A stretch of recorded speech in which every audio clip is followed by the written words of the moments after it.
Hello प्यारे साथियों, आप सभी का स्वागत है कहानियों का ढाबा चैनल पर। दोस्तों, आज की कहानी चंद्रगुप्त विक्रमादित्य के बारे में है। चलिए शुरू करते हैं इस कहानी को। दोस्तों, चंद्रगुप्त विक्रमादित्य बचपन से ही स्वाभिमानी थे।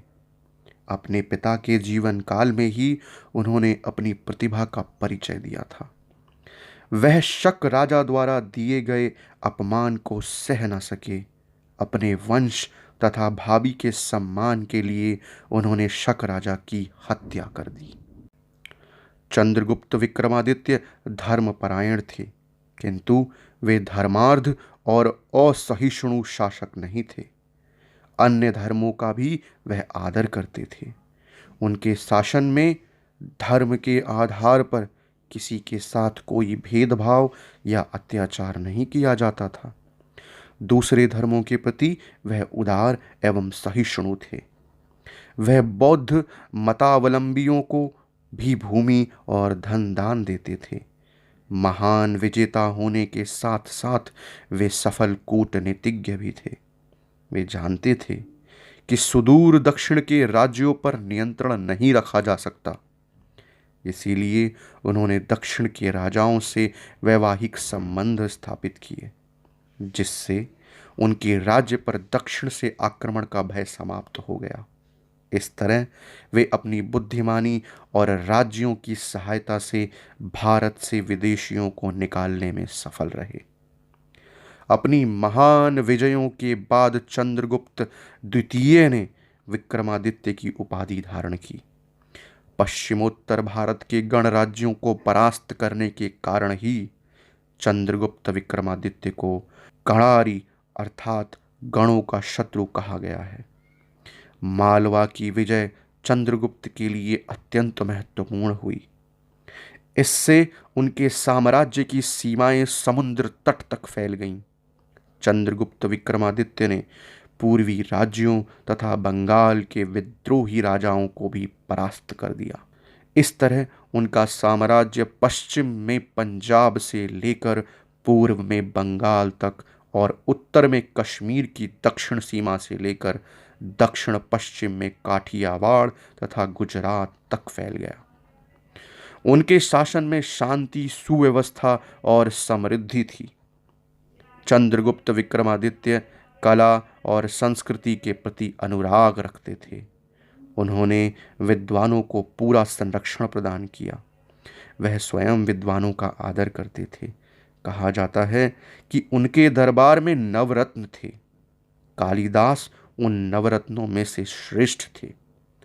चंद्रगुप्त का मंत्री वीरसेन स्वयं व्याकरण, न्याय और राजनीति का मर्मज्ञ था। विक्रमादित्य स्वयं कला प्रेमी और कलाओं के संरक्षक थे।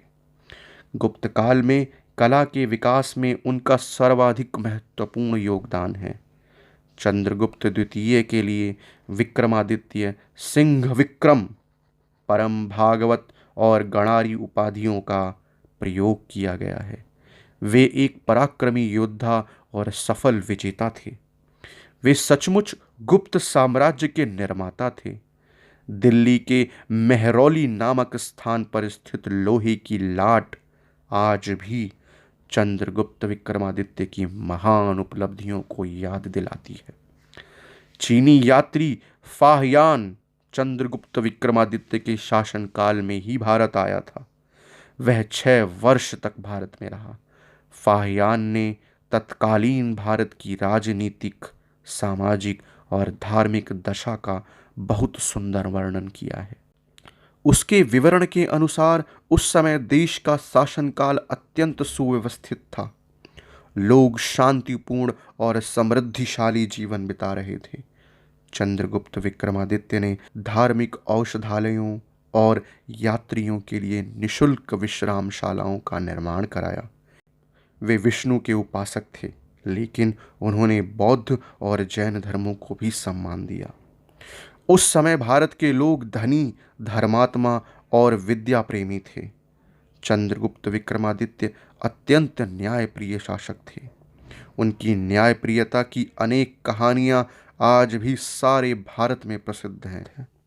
जिस विक्रमादित्य की न्याय नीति, उदारता, शौर्य और पराक्रम के बारे में बड़ी संख्या में किंवदंतियां प्रचलित हैं, वह शायद हमारे यही चंद्रगुप्त विक्रमादित्य ही थे। ऐसा माना जाता है कि विक्रम संवत चंद्रगुप्त विक्रमादित्य ने ही चलाया था। भारत का सांस्कृतिक विकास चंद्रगुप्त विक्रमादित्य के समय में अपनी पराकाष्ठा पर पहुंच गया था। इसके साथ ही इस युग के साहित्य में देश की समृद्धि के संकेत मिलते हैं।